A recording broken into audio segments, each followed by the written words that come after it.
Welcome to The Real Math of Business with Alena Bennett, where you plus this podcast equals better decisions. I'm Alena Bennett, speaker, author, and leadership expert. I work with chief executive officers and chief financial officers really to help them create universally investable companies where people serve people and the math just works. This week, I'm chatting to Brent Forrester, but first, here is my thought-provoking question. My thought-provoking question, to cut to the chase, is what is the business problem you need AI to solve for? That's the question. But the context is I was sitting in a conference last week. Great conference. I love the producer. I have the great privilege of speaking at the conference.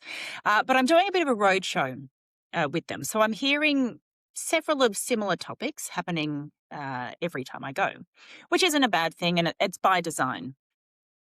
However, what I'm getting a little bit sick of is people talking in hypotheticals about AI. And it kind of sounds like we're just talking about AI because we need to talk about AI, because if we're not talking about AI, then we're missing out. Quite frankly, I think that's just a waste of time. AI is a tool, much like I imagine the internet was being talked about like a tool back in the day and like the PC was being talked about back in the day. I understand that AI is a different beast entirely, but in the context of business, it is just another tool to help us solve business problems. So I reckon that a lot of time is being wasted around the board table, around the executive table, and inside everybody's minds thinking about, oh, I wonder how we could use AI today. Stop wasting time and really just think about answering the question, what is the business problem you need to solve with AI right now? Go and find the person to inform you on that and then go and do that. Because what we do know about AI is it's going to be completely different in a month from now, in 6 months from now, and a year from now. So stop wasting time talking about hypotheticals. Figure out what the problem is you each need to solve. Go and find the tool to solve it and get it done. Love to hear how you go. And now to our chat with Brent Forrester. Well, it's an absolute pleasure to welcome Brent Forrester to the podcast today. Now, Brent won his first Comedy Writing Emmy at age 25 for his work on The Ben Stiller Show. He went on to write for The Simpsons, helped launch King of the Hill, and was a producer and director, as well as running the writer's room at NBC's The Office during its 7 seasons.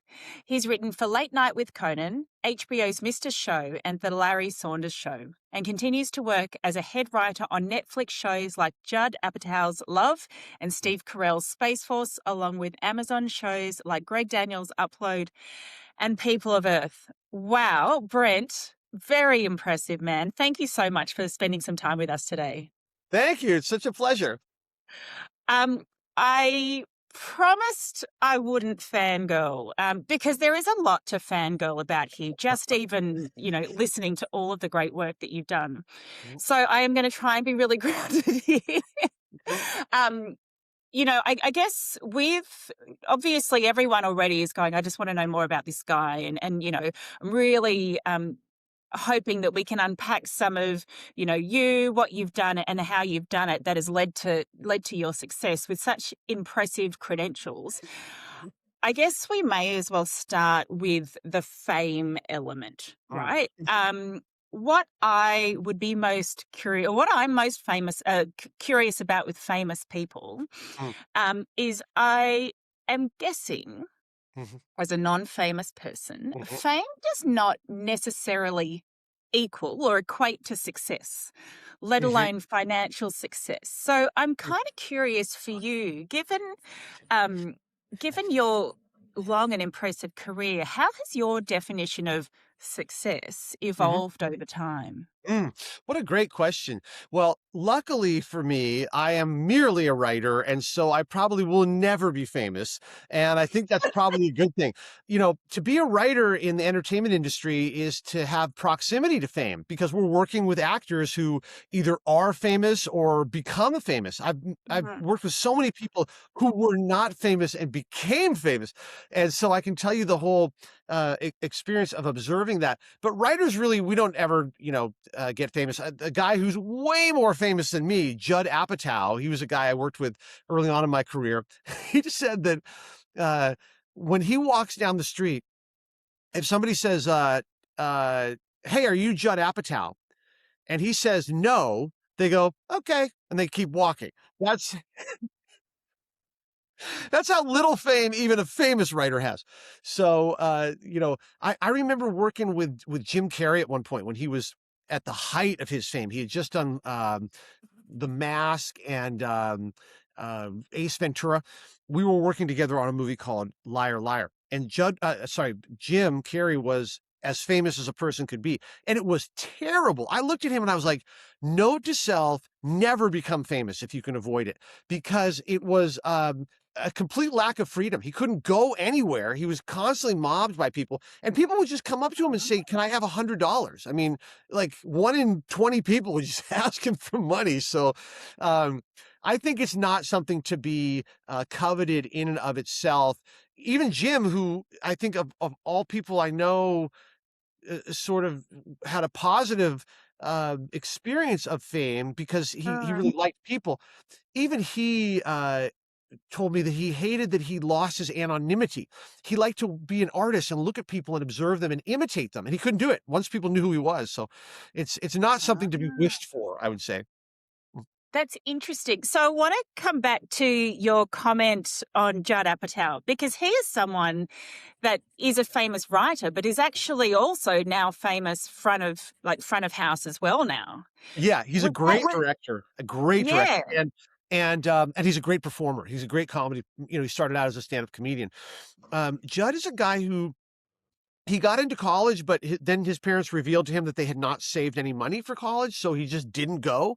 And so he has the brains of what could have been a college-educated man, but in fact, everything that he does is self-taught. It's intuitive and it's from life experience. And what I've learned from Judd is he's very into following emotion in entertainment, not so much the intellectual aspect as the human and emotional element. He'll say when we're working on a story, he'll say follow the emotion, which I've always thought was quite brilliant and very intuitive. Mm. Judd is also a guy who was in psychoanalysis early on. When I first met him, he was 24 years old, and he was running a network television show called The Ben Stiller Show on the Fox network out here. Mm. And he was so stressed because he was so completely over promoted that he was in psychoanalysis. And his work really reflects the the vibe of somebody in psychotherapy. It's a comfort with introspection and a Mm. comfort with sharing humanity that I think is what people really love about his work and what I've tried to learn from him. Okay, so this is a podcast about you. So, with great respect to Jim Carrey and Judd Apatow, and I mean, the fact that I can even have a conversation and use those names alongside yours in a sentence is incredible. But, you are obviously very humble because you said, you're not famous. You just have proximity to famous Yeah. people, said um, with great humility. I guess, what have you learned? Mhm. How do you then perceive Mhm. success given Mhm. what you get to observe Mhm. and the different types of characters, people, and Mhm. their relationships with fame and success? Where do you stand what does success mean to you, Yeah. Brent? Great question. Okay, so success, I still puzzle over this because, initially when I was a young person, I just had economic anxiety and I wanted to be able to support myself. And then when I got married, to support my dependents, my wife and kid. So success for me really was primarily an attempt to save enough money where I wouldn't be worried. But, Mm. eventually for all of us, we get to that comfort level. Certainly for me as a guy in his 50s, I don't have economic anxiety anymore, but I'm still as driven as I've ever been and still, uh, questing after some definition of success, which is creative. And I know what it would be. Sometimes it feels like having a big hit would be success, but the truth is, you don't have to work very long as an artist to realize how empty that North Star is to guide yourself. It's not about having a big hit. It is about achieving your artistic standards. So, when you go to watch a movie or TV show, you sit there and either go, I love it, it's fine, ugh, you know, can you make something that you go, no, I love it, I love it, I love it. And, easier said than done. That's my definition of success. I'm Mm. always striving for that. I suppose what that is evolves, but there's also common denominators. I work in comedy. If it's funny, if I laugh, that's really something and is rare and magical. And I'm still always chasing that. And I want to come back to a couple of other things you said, but just on that note, we talk a lot about imposter syndrome. Mhm, mhm. So in the corporate world, that can be, I've just got a promotion and you know what, I'm not sure if I deserve the C in front of my title. But I Yeah, can imagine that this ability to not to make yourself laugh, yeah. like that has to be harder, right? Like Mm, how mhm, tell me about how you filter that, mhm, whether you find it funny versus whether others find it mhm. funny. Yeah. Oh my God, you're right in the core of this weird, magical, subjective medium of comedy. Yeah. Um, Comedy is best achieved in pairs or groups of people because there's a certain dynamic. I make you laugh, you make me laugh. There's a playfulness that happens in comedy. You can write comedy yourself and make yourself laugh. If you're writing a script and you start to laugh, that's usually a good sign, but it is no guarantee. Okay. I mean, Yeah. everyone who writes comedy has had the experience of going, oh, this is a good one. Showing to people and going like, oh my God, it bombed. How did something that we thought was funny end up embarrassingly bad? That's something that we all puzzle with in comedy. The basic Mm. insight that most of us have had is if you're laughing at something because it's crazy and silly, typically it won't play the same way when you give it to an audience who will look at it with a kind of serious air and go, what is this ridiculous waste of my time? That's the weird thing that happens. So you're better off Mm. trying to write comedy from a place of very serious emotion Whew. and expressing it in a funny way, going after serious themes and letting that come out funny is the real key. So the first lesson I ever got in comedy was from my personal mentor, a comedy writer named Susan Harris, who was a self-taught genius. She created the Golden Girls, and she was my friend's Oh. mom. So when I got into TV, I went to my friend's mom. I was like, how did you do this? And she gave me my first great lessons in comedy, the first of which was she said, write about what is difficult for you, even painful, and trust that it will come out funny. And that remains the great Huh. guiding principle for me as a artist in this medium. You're best off going after the emotional friction, pain, challenge. Find your comedy there. And then when you show it to people, it feels like, hey, this person's getting after something serious in a funny way. That's what you're looking for. Okay, we're going to come back to that point. I want to talk about your journey with respect to your definition of success, because I feel like a lot of people could relate to this economic anxiety, not only to provide for yourself, but then when you take on dependents, Yeah. partner, family, etc., Mhm. you Mhm. then take on that responsibility even more, and so that anxiety, that economic anxiety, I guess presents itself more fully. But then you kind of get over that hump Mhm. and go into the expression of self, the creativity in your case. Mhm. Um, Two questions I want to ask for two different types of people that might be listening to this conversation. If I'm in the economic anxiety phase, Mhm. what would be your advice to me to Mhm. help me just get through that? Because Mhm. particularly, I expect possibly in the States as well, but in Australia at the moment, we're talking about cost of living Mhm. crisis, we're talking about petrol prices, Mhm. there is a lot more economic uncertainty for the Mhm. everyday person. Mhm. So if Yeah. I'm that person listening to this and all I can see is, Mhm. interest rates going up, groceries going up, Mhm. what's your advice to me just to help me get through? Well, two things. One is if Susan Harris the Golden Girls creator is correct, these sources of struggle and anxiety can become the material that you're working with, and you'll find that it resonates with other people. If you make art about the stuff you're struggling with, you're going to hit upon insights and wisdoms that are valuable in your art, and also the people who consume your art will feel, I'm not the only one out there struggling. So, Mm. the best artists are always the ones who are in the struggle, and they will always be the most popular artists and the ones that catch lightning, because those are the ones that the vast majority of people relate to. If you're Yes. out there slinging cappuccinos and writing comedy, I want to read your stuff, because you're the person who's in life the way it is being led by most people who are struggling. They're going to relate to your stuff.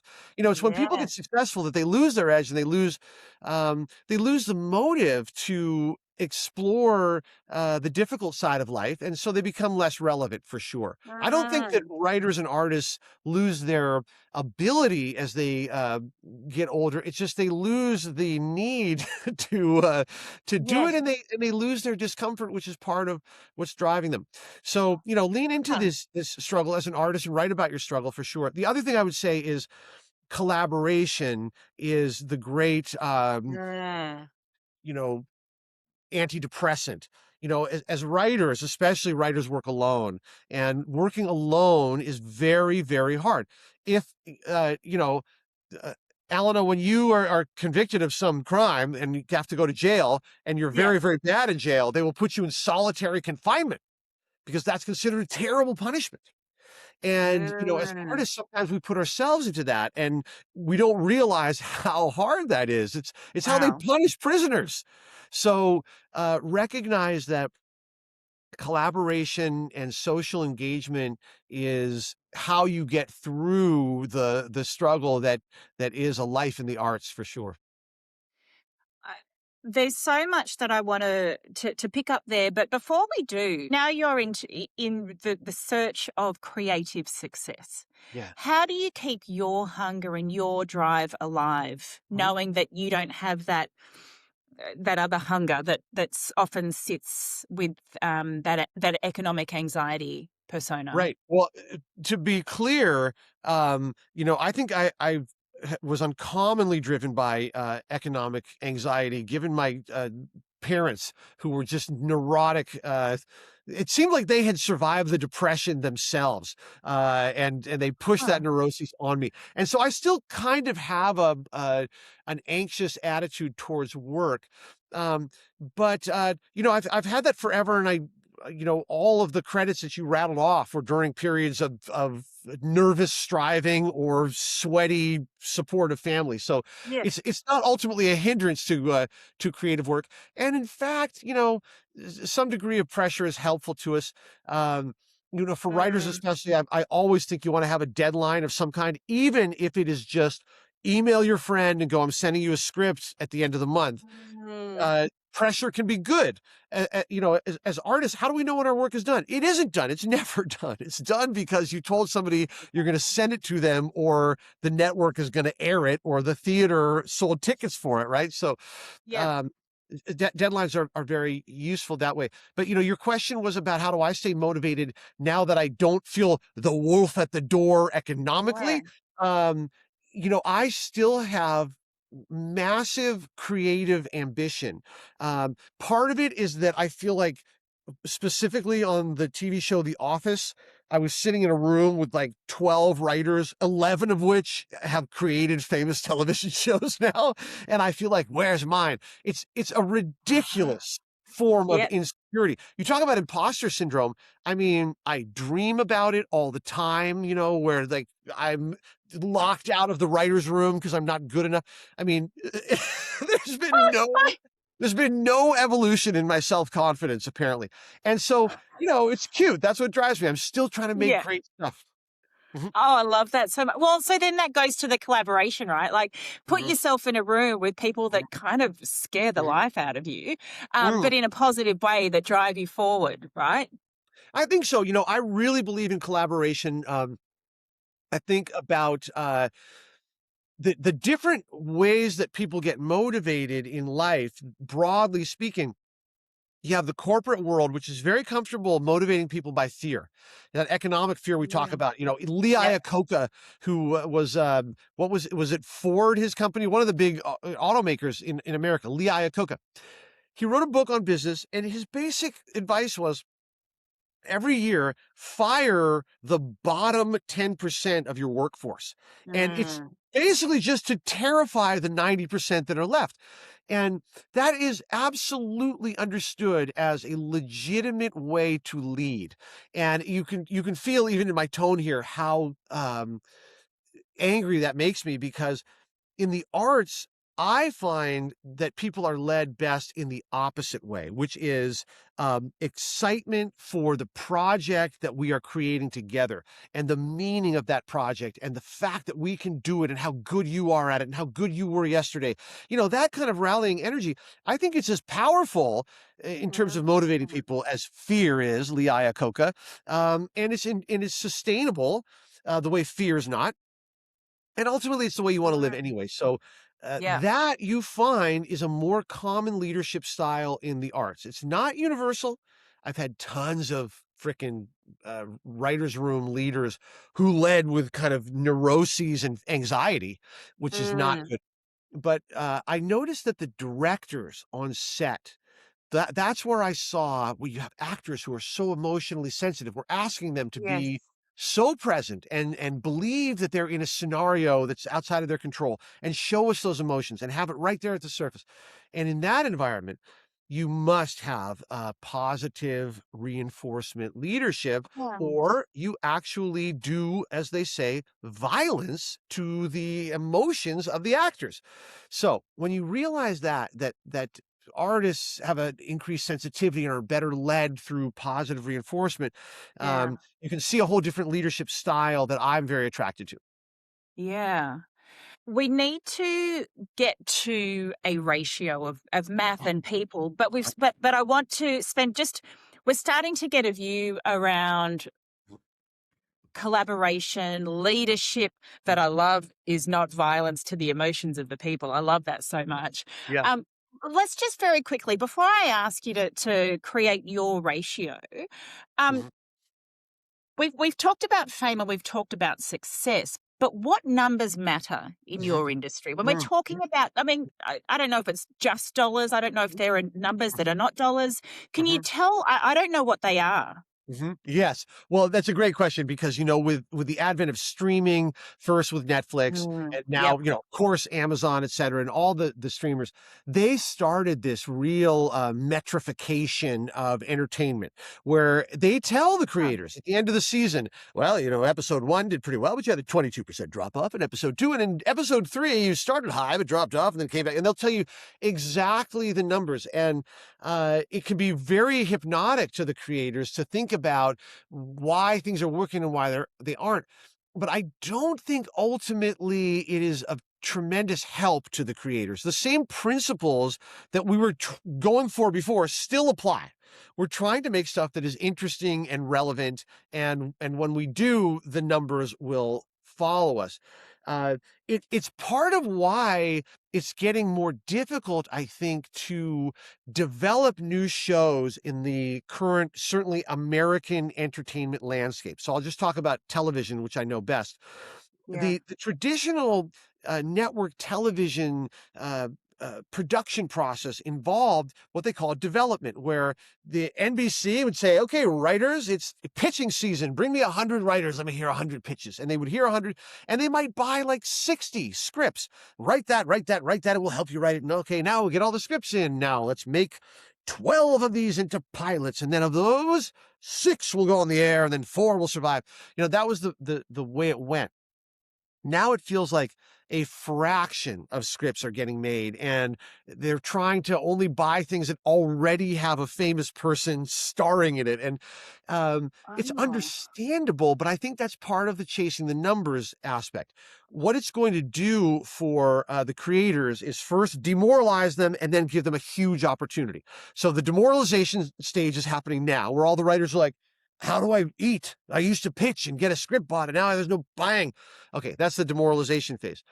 The opportunity is that something will have to replace the traditional network development process. And that is going to be people creating their own stuff on places like YouTube or the Yeah. socials, and platforming their own stuff as essentially a proof of concept.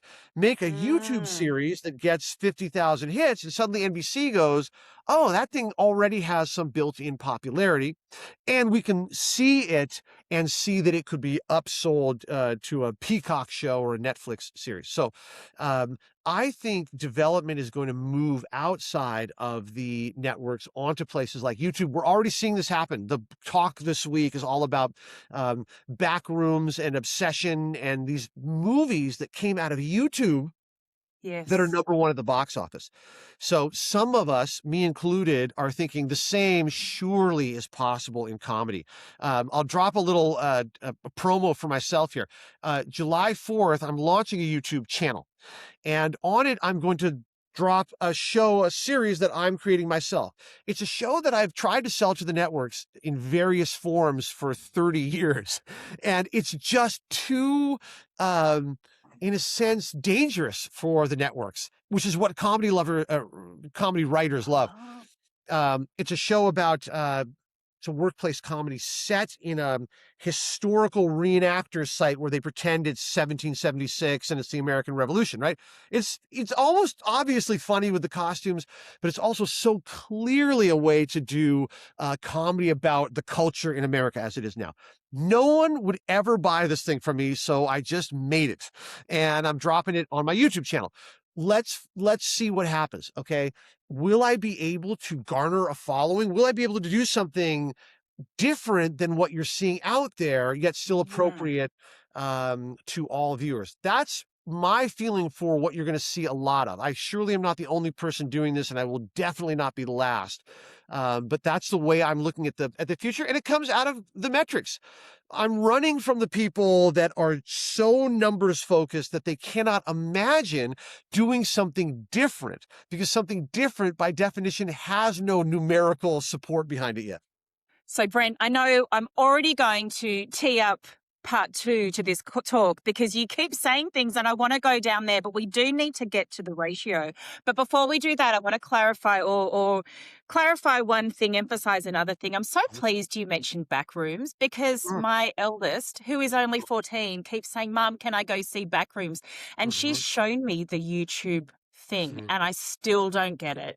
I don't Huh, like horror films. me neither. But I do, I guess what I'm saying is I relate to this phenomena that you're Yeah. talking about, that Mhm, the young kids of today are getting into it on YouTube and then they're coming mhm, out in the movies and they're going, mhm, we've got to go and see it.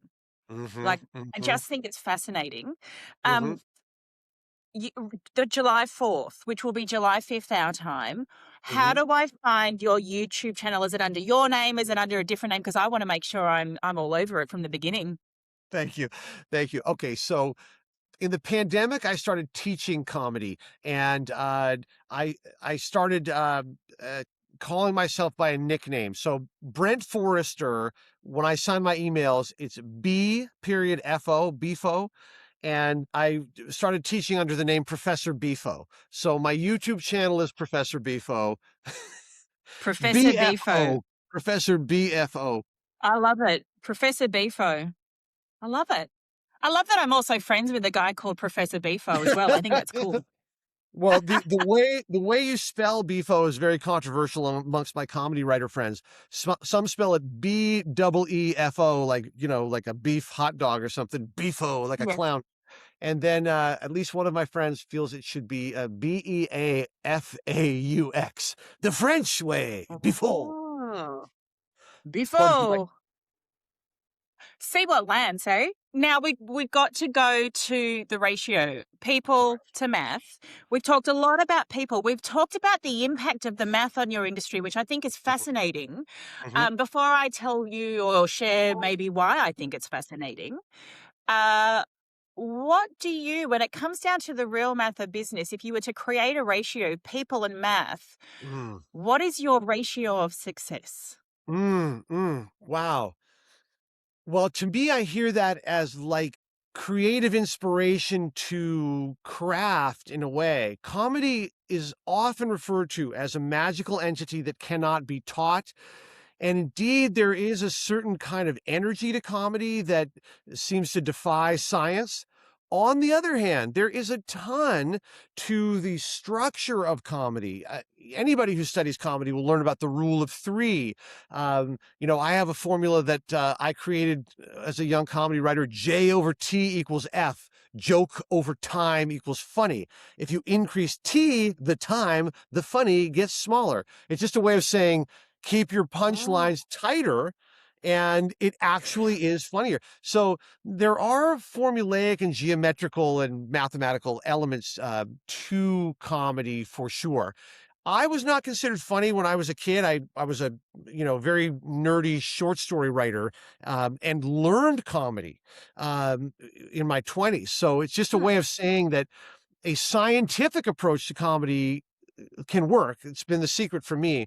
But ultimately, as a student of comedy, I do believe most people who are good at it are doing it intuitively, emotionally, and not really intellectually at all. It's a long way of saying more people, less numbers, probably.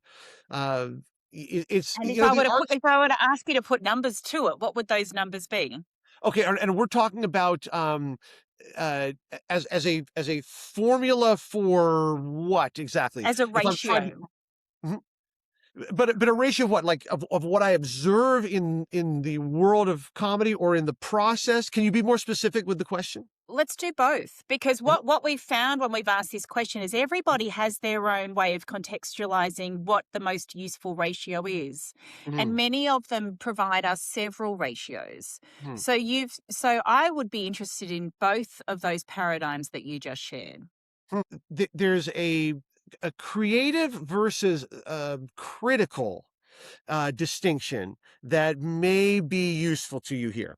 I have felt that artists generally in the creative process, in the process of making something, whether it be a script or a painting, there's a creative aspect and there's a critical aspect. In writing, the creative aspect is when you're thinking of stories and coming up with dialogue and improvising. See these gestures I'm making, they're just generative, right?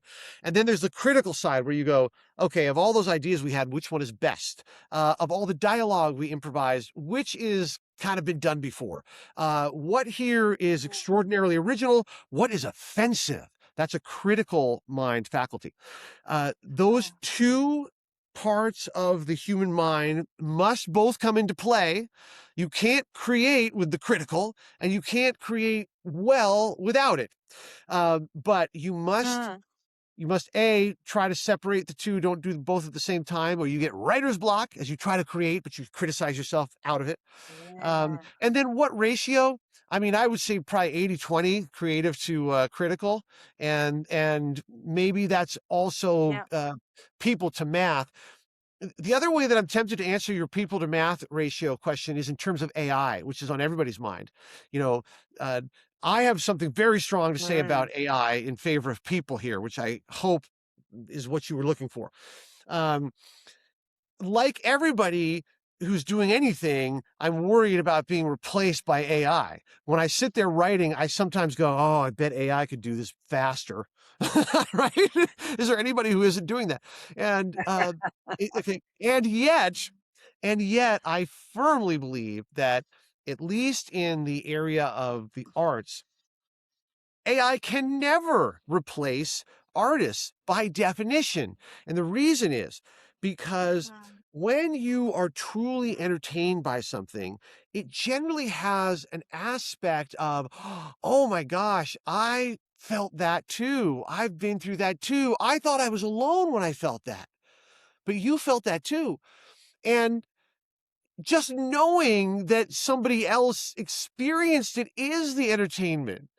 If I then found out that no one experienced it and that a robot made it up, the experience is Mm. worthless. And by definition, for that reason, AI can never replace what we most crave in the arts, which is connection. I love that so much. And it's so funny as you're teaching me about the creative process of writing and the structure of comedy. I mean, I love your formula, J over T equals F. That's why probably most corporate people are not funny because they drone on for far too long. Yeah. Um, but there is a real, and actually, when you were talking about that, it almost took me back to what Susan Harris said Mhm, and Judd Apatow's thing around it's about psychoanalysis. It's mhm, about, I forget it's about the real experiences and trust that it will come out funny. mhm, So I guess what I was thinking when you were talking about the creative and the critical and mhm, the fact that even though, most people come at comedy from an intuitive perspective, mhm, there is a way to learn it. mhm, There is a lot of structure to it. mhm, I guess you've just got to get that right to the point where it sounds natural. Like I'm guessing, like I'm not naturally funny. I'm mhm. guessing you're naturally funny, Uh, but maybe I could get to, well, you're shaking your head, but I could get to some version of funny by learning and practicing yes. to a point where it sounds natural. Oh, absolutely. You first of all, I bet you if you ask yourself, have I made people laugh over the last year? The answer is going to be yes, a lot of times. And much of training for comedy people is just remembering what you were doing when you were making people laugh. What did I sound like? There was a comedian that was so influential on me in the early uh, days of the stand-up boom in the 80s. Um, his name was the jazz comedian. That was his nickname. Franklin Ajay was his name. He's probably still around. He wrote a great book on comedy, and he said, when you're making your friends laugh, he called that your true comedy voice. And he felt it was the essence of stand-up comedy was just getting into that voice. Huh. Fascinating. Mhm. Yeah, I'm a student of this stuff because I was not a funny person. I just wasn't. I didn't have any ambition of being a funny person, but in order to make a living, it seemed to me that comedy writing was the way I was going to go after college. And Susan Harris gave me my first lesson, and then everything in 30 years of working in comedy, I collected insights like that one. So, yes, I am Professor Bifo now because I will teach you stuff all day long about comedy for sure. Yeah. BrentForrester.com is my website. You can just go there. I answer every email that I ever get. And I love encouraging artists and I love sharing what I've learned about comedy. Um, your ratios. It's funny that I don't know that I've really answered your question, but the AI thing about math versus people, I feel very defensive here. Yeah. On the side of the people. I Good. still feel like it's going to be people are going to win this one. Y- Look, and I agree. And I don't know if you follow Mo Gaudat at all, but he, in a recent podcast with Steve, in the Diary of a CFO, a CEO with Mhm. Stephen Barrett, he actually, because we all go, oh, the robots are going to take our jobs. And he said, well, hang on a second. If they do take all our jobs, like let's run that all the way to the end. Yeah, If they take all our jobs, if we all then get baseline to universal base yeah, income, yeah. all we have is human connection. Hmm. So I Hmm. think you're absolutely right. Because Hmm. if they take all of the jobs, Right. they can't take away our connection. They can't take Hmm. away our essence, which Hmm. means all we have is being funny and telling Hmm. stories and being relatable and all of those things. So I think you're right. Hmm. I ask these questions around the ratio without knowing the answer, without professing for there to be an actual right answer, Uh-huh. because everyone's got their paradigms. But I sort of uh, you know, I think you're right. Interesting. I think I finally understand how to answer your ratio question because it's really one of what approach do you take in your medium. So for me, a writer, there is a fair amount of craft, especially when you're writing stories where you really start to see Um, structure and act breaks, and there sometimes feels like architecture more than yeah. acting. Um, but ultimately, you're writing for actors, and actors are pure psychology, pure emotion. I don't know, maybe no math at all. Yeah. So there's a balance there. It's a tough one to answer. I feel as a writer, maybe I'll go 65-35. Human to math. Human to math. I love that. And actually, when I'm going to preface this with when we come back for our part two conversation, what I love about what you've just talked about is I can then see, you've talked about the actors being almost purely emotional, purely on the kind of Mhm. psychological side. But Yeah. then from a writer and director perspective, that's the Mhm. architecture, Mhm. right? So you can kind of see why that relationship Mhm. needs Yeah. to be so symbiotic because Yeah. you can't let an actor run free unless it's improv or that I'm not in that world, so I don't know what it's Mhm. called, but Mhm. when they can just kind of run free in Mhm. order for there to in order for it to make money, to get the airtime, to fit Mhm. in the time construct, you Mhm. need the architecture Mhm. that the writers and the directors set up. So I would Mhm. love to go into that into more detail when we come back for part two. I know I'm just sort of I'm saying it, and I'll beg for forgiveness later. No, I But love we got to do a part 2. What you said is so insightful, Alena. The fact that the writer provides a story structure yeah, within which the actor can become lost because characters in a story do not know what story they're in.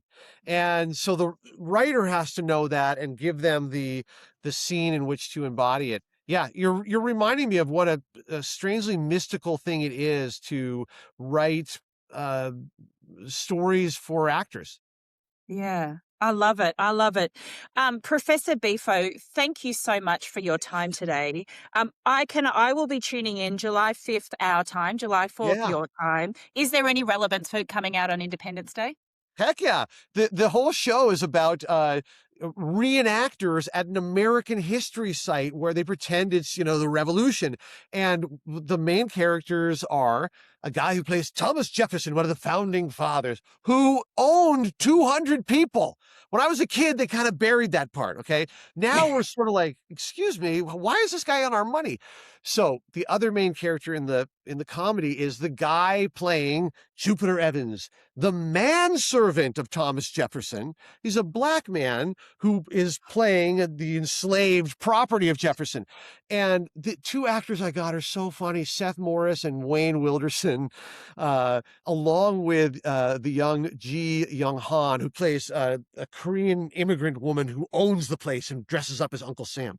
You can see how excited I am about this. Fabulous. It vindicates my belief that making stuff outside the system is where the fun is right now.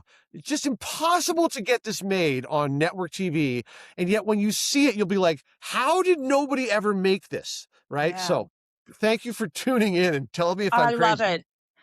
We are going to get you back as soon as we can after so we can talk about how that's Yes. really lit up online. So, Professor Bifo on YouTube, you said brent.forrester@gmail.com is also Yeah, how people can reach you. BrentForrester.com. Oh, It's just a website, brentforrester.com. but you can email me there if you want to talk about comedy. Brent, thank you so much for your time today. I cannot wait for our follow up. I can't wait to watch this crazy show Thank you. Thank you. uh, Yeah. Mhm. and have more laughs with you next time. I look forward to it. Great interview, Alana. This was really fun. And what a great chat with Brent. And that leads us right into our listener question. And if you want to submit a listener question, you can now email us at realmathofbusiness@gmail.com, or you can leave a comment on YouTube or Spotify, and we'll hopefully get it into a future episode. This week's listener question for this episode is from Selena. Hi, Eleanor. I wanted to know what it is you like to get up to outside of the show and outside of work. I'm really enjoying the podcast, but I want to know a bit more about you and your interests. Thank you, Selena. Selena, thank you so much for asking. And I appreciate your question because I'm a little bit like you. I kind of like to know the personal side of people, if you haven't really already figured that out from the podcasts.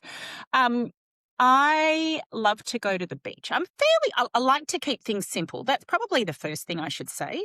Um, my kids are now in high school, they're teenage girls, and for anyone that has teenagers, it's a whole different ballgame in terms of the mental capacity you need to hold for them to support them through that timeline. So I like to keep things super simple. However, I believe that it is important that I have my oxygen mask on. And that I have the energy to be able to do all of the things I want to do. I want to do all of the things, but we know that you can do all of the things, just not at the same time. So I do a lot to make sure that I've got the energy. I have a pretty boring day in terms of how I like to start my day, but I find it incredibly important. And even when I go away with friends, I still do these things. I get up early. I do my little angel prayer that I say every morning. I do my journaling. I do my meditation. I get some exercise done. And then I get the girls ready for school. Now, where the exercise goes, that's the bit that can move in several parts of the day, depending on the time. Sometimes the girls need to be at school really early, 6:30 in the morning. Sometimes a little later, 7:30. But I really spend a huge amount of time and focus making sure I set up my morning, because that allows me to do all of the things I want to do during the day. We moved to the beach 6 years ago, so I love to go to the beach. I took up surfing, so I love to surf. I love to hang out with my family. I love to hang out with my friends. It's all quite simple. I'm in my mid-40s, so, that probably gives some context to the simplicity of my life. I try not to have more than one social commitment on the weekend. That might be going and listening to music, going to a festival, going out for a dinner, having people around for dinner, because the weekend is often spent taking girls to football games or soccer games, dance contests, all of the things. So in terms of me and my interests, they definitely focus on family and beach, but also a lot on self-care. I try to go to the bathhouse every Friday afternoon as a way to wind down the week. I've recently rekindled my love of fiction, reading fiction. I read a lot for work, but I've recently found Patricia Cornwell's books again and picking up those. And my most recent obsession, because it's winter here in Australia, is learning how to make great fires. So pretty boring, Selena. Probably not as exciting as you might have thought. I do love to travel internationally and interstate, but I do love first and foremost, is to keep things simple. I feel like simplicity and structure allows for great spontaneity and surprise, so I try to keep that balance at bay. I hope that gives you a little bit of insight into what goes on outside of work and outside of the podcast, but very thankful for you asking your question. Thank you for listening to The Real Math of Business with Alena Bennett. If you liked this episode, please remember to subscribe for more content and stay on top of the real math of business. I've been Alena Bennett. Thank you for listening.